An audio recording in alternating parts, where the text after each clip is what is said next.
Mom told me to leave in the middle of holiday lunch. No warning, no argument, just a cold command between clinking forks and fake smiles. 1 second I was passing the rolls. The next my mother, Diane, said, "Stop leaning on this family. Go." The room froze. My father, Gordon, studied his plate. My older brother, Luke, stared at a dead phone. Evan smirked into his wine. I didn't move at first. The chandelier's warmth sat on my face, the way it did when I was a kid, and still believed light meant safety. From the street, our house performs tradition. Glazed ham, straight wreath, laughter that sounds real if you don't listen. Inside, you learn what every silence means.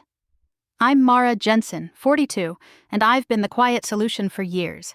Luke's legal trouble, Evan's son's tuition, my parents' utilities when things got tight. I paid because I thought showing up enough would buy me a permanent seat at that table. Diane used to say, "Strong women carry the family." She never taught my brothers to lift. She taught them to pass the weight to me. So when she accused me of relying on them, nothing snapped. It clicked into place, clarity, clean and brutal. I rose, draped my coat over my arm, and met her eyes. I'm going home. No one defended me, no one followed. Outside, the cold hit like clean water. I drove back to the city without looking in the mirror, afraid I'd see myself begging.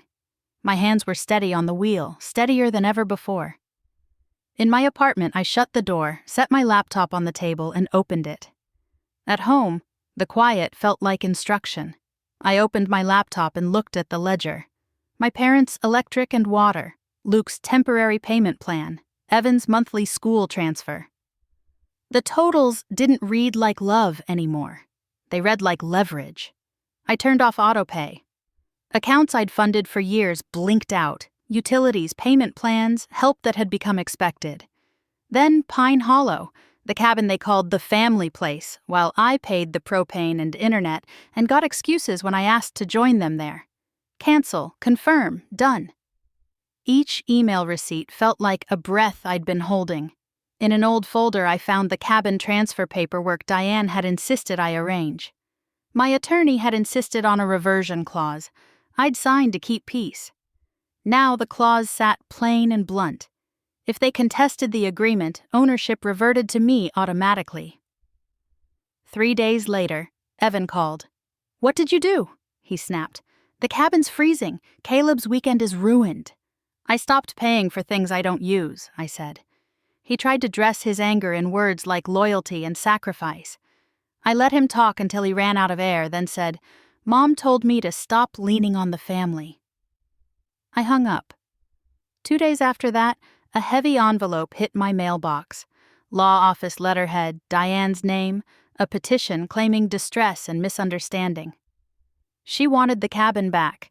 I called my lawyer. He skimmed it, then said, almost kindly, "They just triggered the clause. Pine Hollow is yours again, effective immediately." I picked a diner near our old neighborhood, public enough, bright enough to behave. I arrived early, slid into a back booth, set a folder on the table, and watched the door. They arrived together, a practiced front. Diane went first, chin high, eyes sharp, followed by Gordon, shoulders rounded, then Luke, pale as the linoleum. Evan slid in last, all restless knee and swagger. I didn't stand. I nudged the menu aside and opened my folder. Diane's voice was sweet enough to sting. "Mara, this has gone far enough. You've made your point." "I didn't file anything," I said. "You did." Her smile twitched. "We were forced. The cabin is mine again," I cut in, calm as glass. "The moment you contested the transfer, the reversion clause activated. You triggered it." Gordon's eyes lifted, watery and stunned. Luke swallowed. Evan scoffed, but the sound wobbled. I slid the next pages across the sticky tabletop.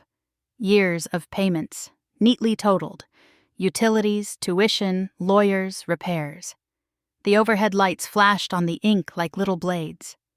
Luke stared. "You paid all this?"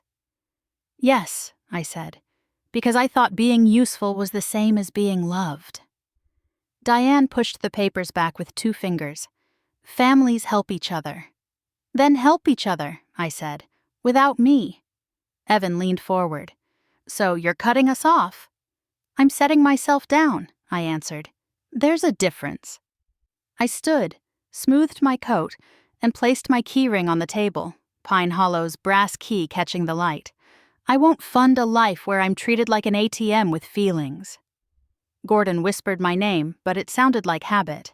I walked out to the brittle afternoon, the bell above the door chiming once. For the first time, the weight left my shoulders in one clean final drop. That night, I slept without bracing for a phone call finally.